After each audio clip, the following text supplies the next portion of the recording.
নিয়তি মেলা ভক্তকে কাছে চলে আসো। নিয়তি মেলার ভক্তকে কাছে চলে আসো। নিয়তি মেলার ভক্তকে কাছে চলে আসো। এই যে তিনটে ডাক, এই তিনটে ডাক এখন বুঝানো যাবে মানে ও তুমি দেখো না, তোমার তো দেখাই দিই মাইছে এই যে শ্রোতা। তিনজন ভক্তের কাছে এইভাবেই সুর তার কাছে একটা জন্ম অন্ধ যে চোখে দেখতে পারে না, পায় না, তার কাছে এই গুলিটা গেছে। কে সাধু আছে তিনজাতের মেলা আসে উপরের বটতলা।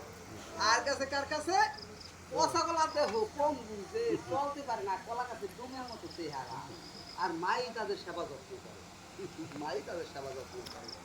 তো এই দুজন আর একজন কিনা বুবা, যে জীবনে কানে শোনে না, বোবাই কানে শোন না কইছে, মানে কথা কথা বলতে পারে না, জীবনে কথা বলতে পারে না, কানে শোনে না, কথা বলতে পারে না, যেহেতু কানে শোনে না। এখন এই এই ডাক তিনজনে শুনছে। ওরা তো মাতৃভক্ত ছিল, মাই সব করতো, মাই মানে মায়ের মতো আপন এই পৃথিবীতে কেউ নাই। আর আছে বাবা। আর দুটো কথা বলি, তার কারণ রাতে তো এই যায়। আমি বলতেছি 8টা বাজে।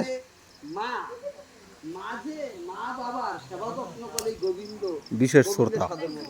ভক্ত মানে বৈষ্ণব আর বৈষ্ণবী পিতা মাতা, সাক্ষাৎ ভগবান পিতা মাতা।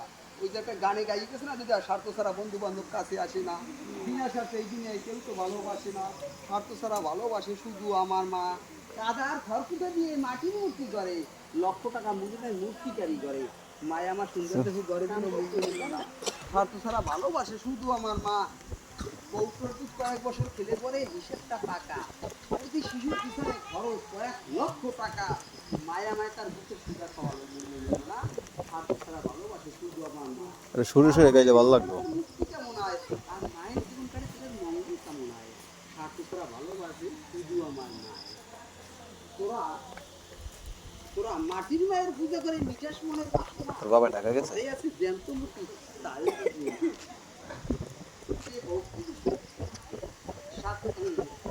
মাটির মাকে করেছিল, কিন্তু মাটির মাকে যে মা তোকে কষ্টে গর্বে ধরে ছিল, পৃথিবীর আলো বাতাস তোকে দেখালো, কোথায় ছিল তোর মাটির মা একবারে দেখলো না, ঘরে আছে জ্যান্ত মূর্তি তারে বুঝলি না।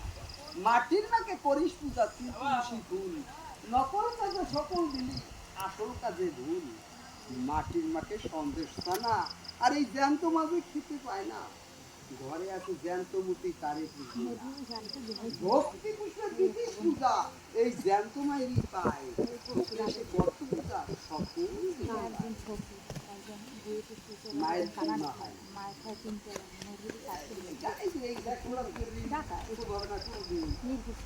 বিভিন্ন কথা অত কথা বলতে পারবো না।